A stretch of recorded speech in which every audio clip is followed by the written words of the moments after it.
الغني مش هو اللي بيكون دخله كبير، الغني هو اللي بيعرف يتعامل مع الفلوس. يا صباح الفل.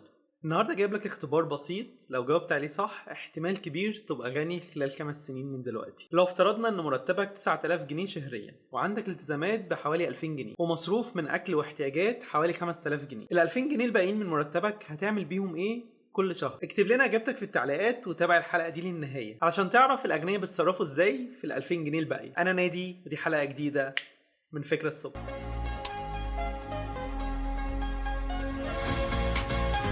في البداية عاوز ارحب بأي حد جديد بيشوفني لأول مرة. عاوز اقول لك باختصار كده انا بقدم هنا افكار الهدف منها انك تطور في شخصيتك وتغير حياتك للأفضل. فلو مهتم بالنوع ده من المحتوى ما تضيعش الفرصة وانضم لينا من خلال الاشتراك في القناة وتفعيل النوتيفيكيشن.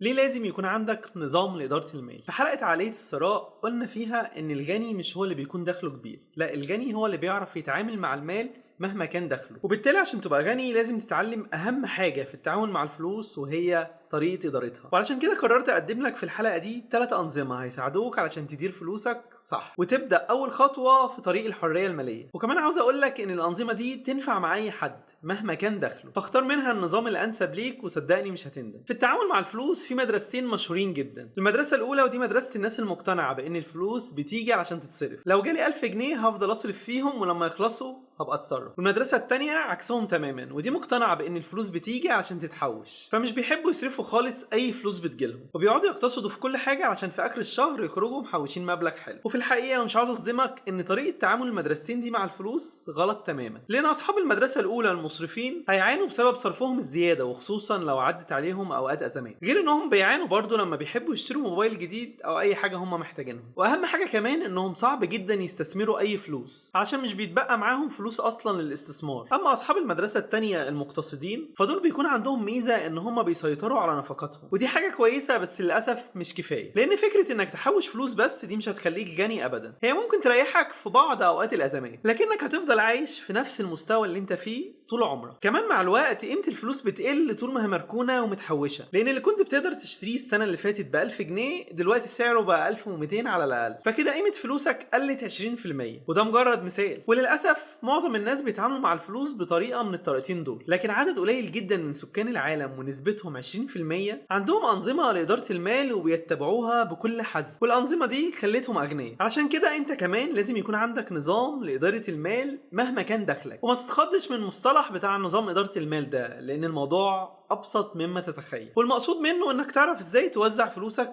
مش اكتر. الميزه كمان في موضوع ان يكون عندك نظام لاداره المال انه بيعمل توازن ما بين الصرف والاستمتاع وما بين انك تقتصد وتستثمر، ودي حاجه حلوه جدا بصراحه. طيب دلوقتي احنا عرفنا اهميه ان يكون عندنا نظام ندير بيه فلوسنا، ومش باقي غير نعرف ايه النظام الانسب لينا وللدخل بتاعنا. وعشان كده في الجزء اللي باقي من الحلقه هقول لك على 3 انظمه اختار منهم النظام اللي انسب ليك. بس قبل ما نكمل شجعنا كده بلايك على السريع.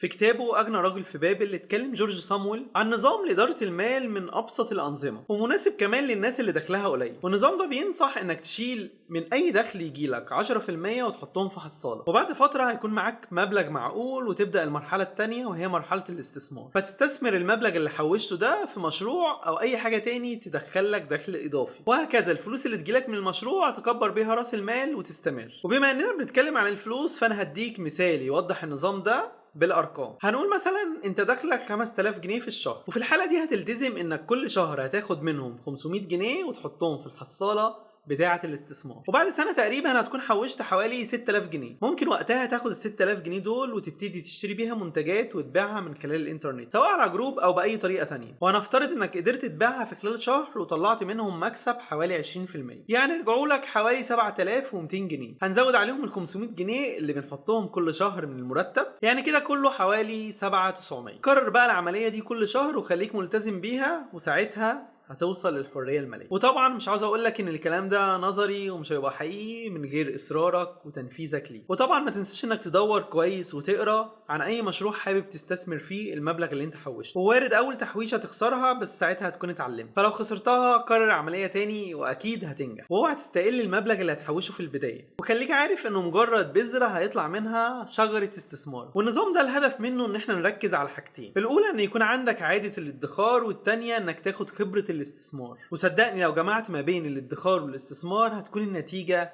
هي الحرية المالية.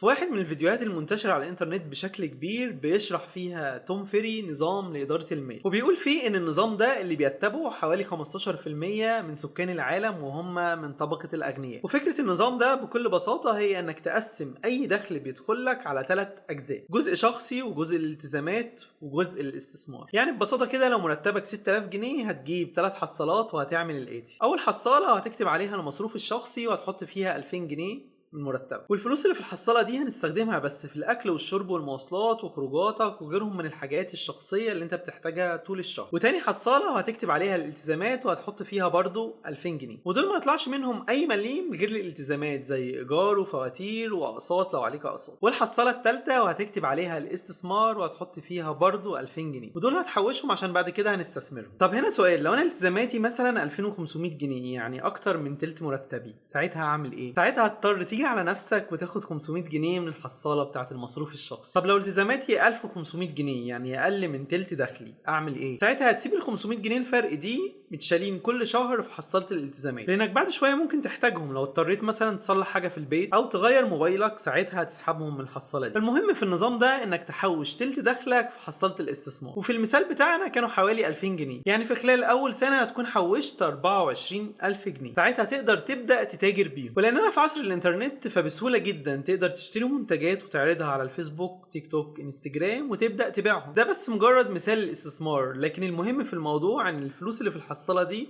مخصصين بس للاستثمار. فلو افترضنا الفلوس بتاعه الاستثمار دي عملت بيها مشروع ايا كان ايه هو، والمشروع ده بقى بيدخلك 2000 جنيه في الشهر، في الحلقه دي دخلك بقى حوالي 8000 جنيه، وساعتها برضو هتعمل معاهم نفس التقسيمه اللي فاتت، وهكذا هيبتدي يتضاعف دخلك من سنه لسنه، وعلى مدار السنين هتقدر توصل للحريه الماليه. النظام ده بيختلف عن النظام الاولاني انه بيوفر مبلغ اكبر للاستثمار، فلو دخلك يسمح تحوش التلت انصحك جدا بالنظام ده. في كتابه أسرار عقل المليونير اتكلم هارف إيكر عن نظام أشمل شوية، والنظام ده بيعتمد على إننا نقسم دخلنا ل6 أجزاء. الجزء الأولاني وهو أكبر جزء وهنحط فيه 55% من دخلنا، وال45% الباقيين هيتقسموا على 5 أجزاء، كل جزء 10% ما عدا الجزء الأخير 5% بس. هنقول مثلا إن دخلك حوالي 10000 جنيه، ساعتها هتجيب 6 حصالات وتبتدي تحط في الحصالة الأولانية 5500 جنيه وهتكتب عليها المصروفات الأساسية، وهتستخدم الفلوس دي بس في الأكل والشرب والفواتير والالتزامات الشهرية. وتاني حصالة معانا هتكتب عليها الحرية المالية وهتحط فيها 10% يعني 1000 جنيه، عشان بعد فترة الفلوس في الحصالة دي تقدر تستثمرهم بأي طريقة من اللي شرحتها لك من شوية. أما الحصالة الثالثة فهتكتب عليها التعليم وهتحط فيها 1000 جنيه اللي هي 10% برضه، ودي هتصرف منها على كورساتك وتعليم وتطوير نفسك وعلى الكتب اللي ممكن تجيبها وتقراها. والحصالة دي من أهم الحصالات، لأن أفضل استثمار ممكن تعمله هو استثمارك في نفسك، فما تستكترش على الاستثمار ده 10% من دخلك. اما الحصاله الرابعه فدي هتحبها جدا لانها حصاله الترفيه، ودي برضه هتحط فيها 1000 جنيه شهريا وهتخصصهم للجزء الترفيهي في حياتك. وافضل انواع الترفيه من وجهه نظري هو السفر، فممكن كل ما تجمع مبلغ كويس في الحصاله دي تاخد لك كام يوم اجازه تفصل فيهم. وبرضه الحصاله دي ما تقلش اهميه عن حصاله الاستثمار، لانها هتجددك كده وهتخليك متحمس انك تزود دخلك اكتر عشان تستمتع اكتر. الحصاله الخامسه وهتكتب عليها طوارئ، ودي تخليها للحاجات الطارئه زي مثلا الفحوصات الطبيه او الموبايلك باظ ممكن تصلحه وتغيره. وبرضه هتلتزم انك تحط فيها 10% من دخلك كل شهر، واللي هو في المثال بتاعنا 1000 جنيه. اما الحصاله الاخيره وواحده من اهم الحصالات وهي حصاله العطاء، ودي هتحط فيها 5% من دخلك، ودول هتخصصهم للعطاء والصدقه. ممكن تخصصهم لمستشفيات الاطفال او تساعد بيهم غريمات او باي طريقه تانية انت شايفه. وخليك عارف ان في العطاء نعمه كبيره وخير كبير ليك، وصدقني انت اللي هتكون اكبر المستفيدين منه. ده كان النظام الثالث، واعتقد ان النظام اشمل من النظامين اللي قبليه لانه بيركز على كل جوانب حياتك تقريبا. على العموم انا بنصحك تختار النظام الانسب ليك، ومفيش مشكله لو عدلت عليه عشان يكون متوافق مع دخلك. المهم بس التعديلات دي ما تفقدش النظام الهدف منه. واعتقد دلوقتي اكيد عرفت الاجابه الصحيحه للاختبار اللي كان في اول الحلقه، فلو كانت اجابتك في نفس سياق الانظمه بتاعت حلقه النهارده يبقى انت ماشي صح واستمر. اما لو كانت مختلفه فانت دلوقتي عرفت المفروض تعمل ايه. محتاج قبل ما اسيبك افكرك بشعارنا اللي بيقول اليوم افضل من الامس وغدا سيكون الافضل. ما تنساش تدعم الحلقه بمشاركتها على السوشيال ميديا ودعمها بزرار اللايك والتعليق. خلصت حلقه النهارده لكن افكارنا لسه ما خلصتش. صباحك فل واشوفك في حلقه جديده من فكرة الصبح.